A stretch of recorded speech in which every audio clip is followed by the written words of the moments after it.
The studio lights were blinding that evening, casting a golden glow over the live audience as the cameras rolled. Will Smith, ever the charismatic host, leaned back in his chair with a mischievous grin.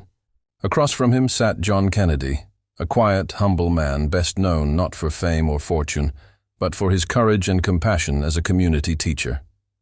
The crowd expected laughter and entertainment, but what unfolded that night would leave millions speechless.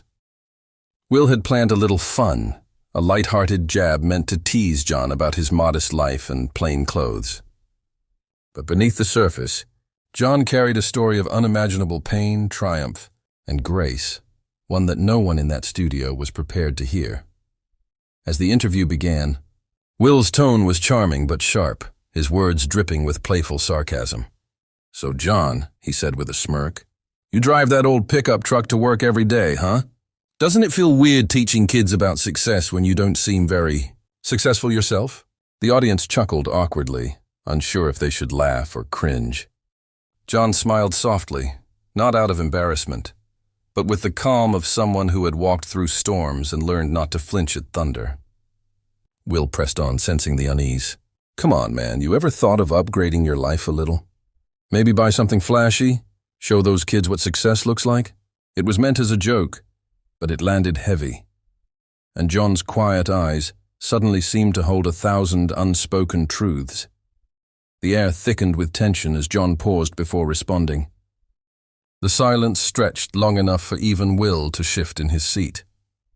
Then John spoke, not with anger, but with a voice that carried the weight of lived experience. "Will," he began, "I used to think success was about what you own too. But life has a funny way of teaching you what really matters." The audience leaned forward. "I had a son," John continued, his tone soft but steady. "He was brilliant, top of his class, captain of his basketball team. We planned to buy a new car together after his graduation. But one rainy night, that car never mattered anymore. He died in an accident caused by someone who thought speed made them successful." The room fell silent. Will's playful smile faded, his posture stiffening as John's words settled like a stone in the heart of every listener. John took a slow breath, eyes glistening under the bright lights. "After that night," he said, "I sold everything that didn't mean anything, the fancy furniture, the new house I was saving for. I realized I didn't need things to feel rich. I needed purpose. So I started teaching, not to make a living, but to make a difference." A quiet murmur rippled through the crowd.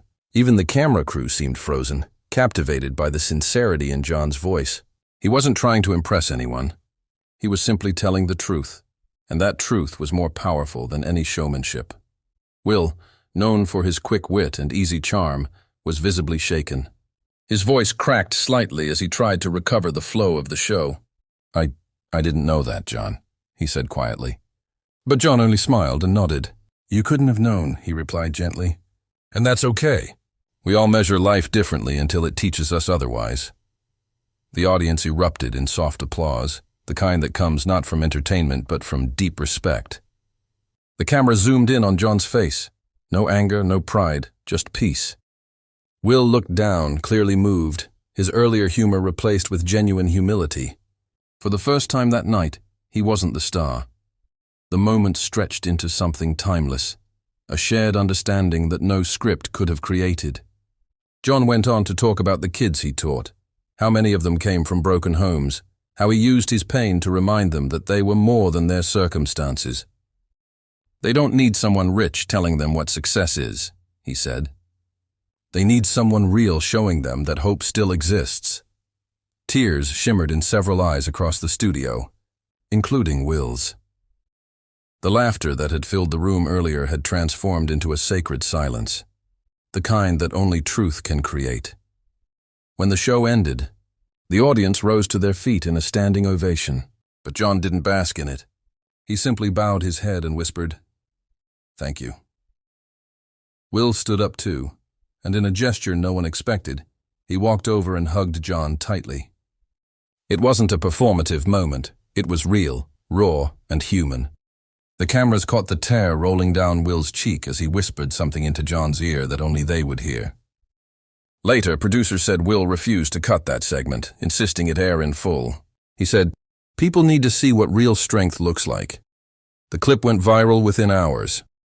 Across social media, people shared it not for the celebrity drama, but for the message that success isn't about money or fame, but about heart, empathy, and purpose. Interviews and talk shows replayed John's words again and again. Viewers described how his story made them call their families, mend broken relationships, or simply slow down and appreciate what they had. Will himself released a heartfelt statement, saying that moment had changed his perspective on what truly mattered. "John reminded me," he said, "that you can have everything and still have nothing if your heart isn't in the right place."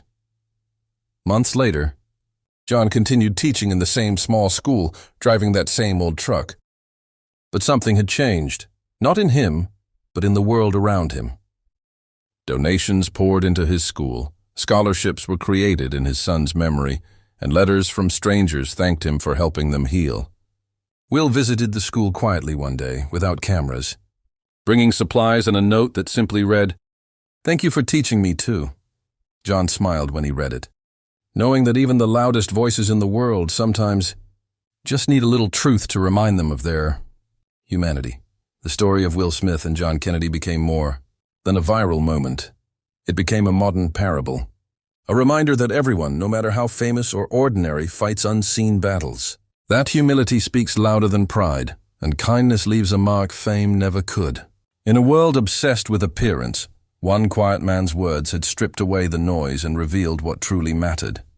As John walked out of his classroom one evening, watching the sunset paint the sky in gold, he whispered to himself, "If my pain gave others peace, then it was all worth it." And somewhere, in the stillness of that moment, the world listened.